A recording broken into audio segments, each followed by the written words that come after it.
সাল। উত্তম কুমার দিল্লিতে রাষ্ট্রপতি ভবনে আমন্ত্রিত হয়েছিলেন।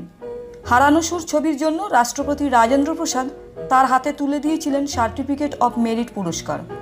এই ছবিটি ছিল উত্তম কুমারের প্রথম নিজস্ব ছবি, অর্থাৎ তার প্রথম প্রযোজিত ছবি। এই ছবির শুটিং চলাকালীন এমন একটি অসাধারণ ছোট্ট ঘটনা ঘটেছিল যা শুনলে আপনারা সহজেই অনুমান করতে পারবেন যে মানুষ হিসেবে উত্তম কুমার ঠিক কোন লেভেলে তিনি বিলং করতেন। টানা 2 দিন শুটিংয়ের পর উত্তম কুমার একদিন লাঞ্চ ব্রেকের সময় ছবির পরিচালক অজয় করের কাছে এসে বললেন, অজয় দা, কালকের শটগুলো রিটেক করা যায় না? অজয় করের তো চক্ষু স্থির, বলেন কি মশাই, গতকালের সারাদিনের শুটিং আবার রিটেক হবে?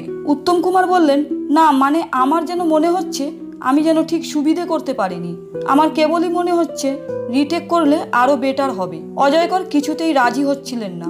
তিনি বারবারই বোঝাতে লাগলেন যে উত্তম কুমার যা অভিনয় করেছেন যথেষ্ট ভালো অভিনয় করেছেন, আর রিটেকের কোনো দরকার নেই। কিন্তু উত্তম কুমার কিছুতেই শান্ত হলেন না।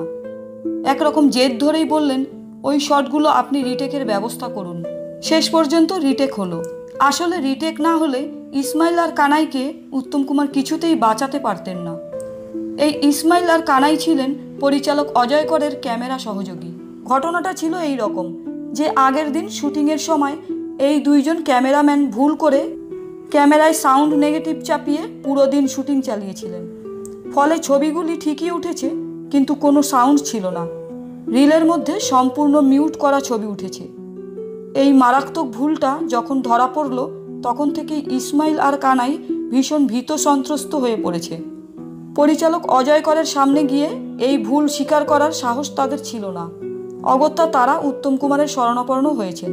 সেদিন ছবির প্রযোজক হিসেবে উত্তম কুমারেরই কিন্তু প্রচণ্ড রেগে ওঠার কথা ছিল, কিন্তু তিনি সম্পূর্ণ ঠান্ডা মাথায় একদম অন্যভাবে এই বিষয়টিকে তিনি ট্যাকেল করে ইসমাইল আর কানাইকে সেদিন বাঁচিয়ে দিয়েছিলেন। তিনি তার আত্মজীবনীতে উত্তম কুমার এই ঘটনা প্রসঙ্গে লিখেছেন, সেদিন ওই ছবির প্রযোজক হিসেবে আমারই উত্তেজিত হবার কথা ছিল, তা হয়নি, হতে পারিনি। ভুল তো মানুষই করে, তার জন্য সাফার তো ওরা করবে না। অগত্যা সব দোষটা নিজের কাঁধে তুলে নিয়ে অজয় করকে শটগুলো রিটেক করতে বাধ্য করলাম। একজন টেকনিশিয়ানের মন নিয়েই ওদের সেদিন দেখেছিলাম আমি। এ আমার নৈতিক কর্তব্য মাত্র। আজকের পর্বটি এতটুকুই। ভালো লাগলে কমেন্ট করুন এবং সাবস্ক্রাইব করে সঙ্গে থাকুন। ভালো থাকবেন, ধন্যবাদ।